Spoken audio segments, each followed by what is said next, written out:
ডোনা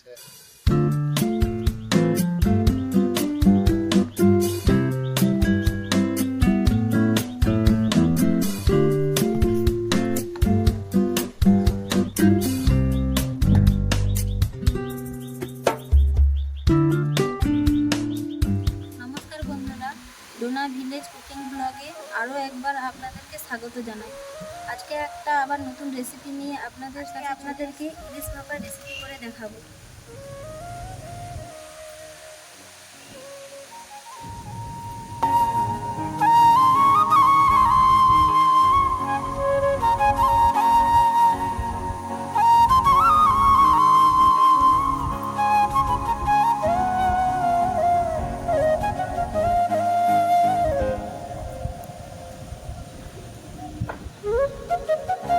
তাহলে ইলিশ ভাপার জন্য কী কী নিয়েছি আপনারা দেখে নিন।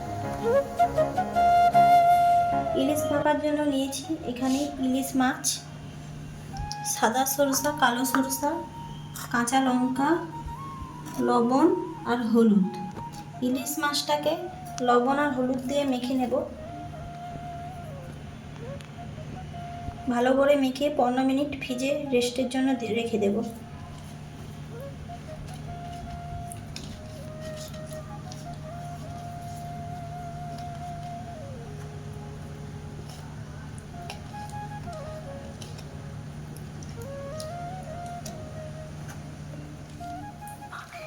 ইলিশ মাছে নুন হলুদ মাখিয়ে নিয়েছি।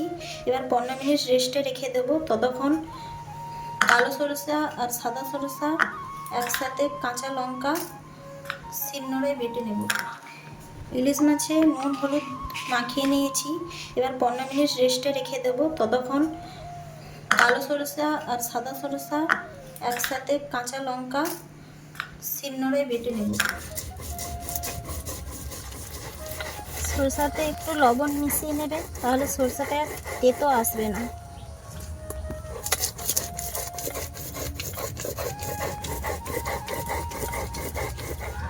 দেখুন সরষাটি বেটে নিয়ে চলে এসেছি, আর এখানে মাছটিকেও বের করে নিয়েছি। এবার একটা টিফিন বক্স নেব।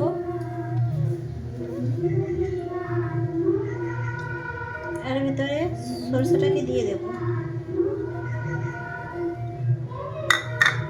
পরিমাণ মতো লবণ, পরিমাণ মতো হলুদ দিয়ে মিশিয়ে নেব।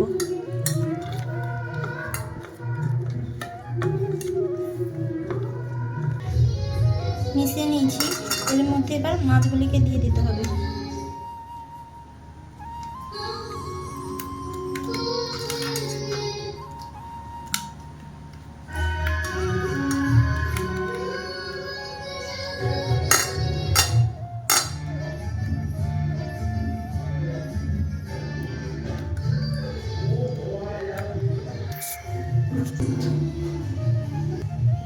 সামান্য পরিমাণ জল দিয়ে দিচ্ছি।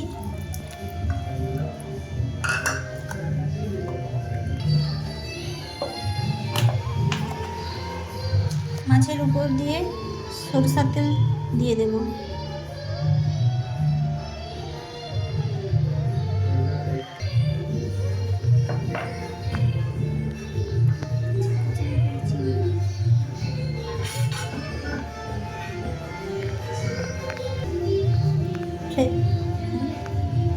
ফ্লেভারের জন্য 4টা চেরা কাঁচা লঙ্কা দিয়ে দিচ্ছি।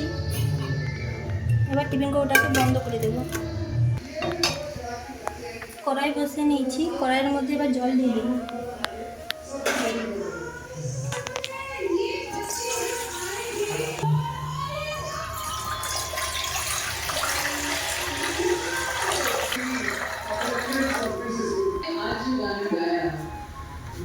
জলটা ফুটে আসলে তারপর টিফিন কৌটাটা বুস করে দেব।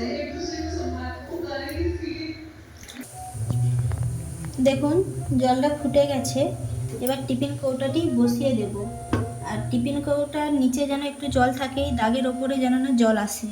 তারপরে একটা ঢাকনা চাপা দিয়ে দেবো। ঢাকনা চাপা দেওয়ার পরে 20 মিনিট পরে খুলে দেখব। আর গ্যাসটাকে হাই ফ্লেমে রাখতে হবে, লো ফ্লেমে রাখলে হবে না। হাই ফ্লেমে রেখে জলটাকে ফুটিয়ে নিতে হবে। আমার ভাপানো হয়ে গেছে।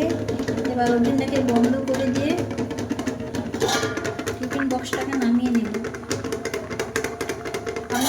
খুলে দেখাচ্ছি কেমন হয়েছে।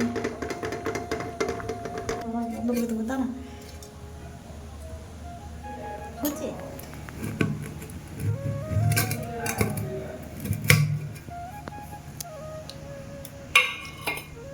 দেখুন আমার ইলিশ ভাপাটা কত সুন্দর হয়ে গেছে।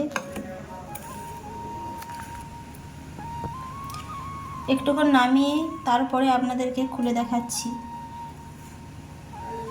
দেখুন কতটা সুন্দর হয়েছে। ইলিশ ভাপার আজকের রেসিপিটা যদি ভালো লেগে থাকে লাইক কমেন্ট অ্যান্ড সাবস্ক্রাইব করে দেবেন আর আমার পাশে থাকবেন। আপনাদের সঙ্গে আরেকটা নতুন রেসিপির সাথে দেখা হচ্ছে।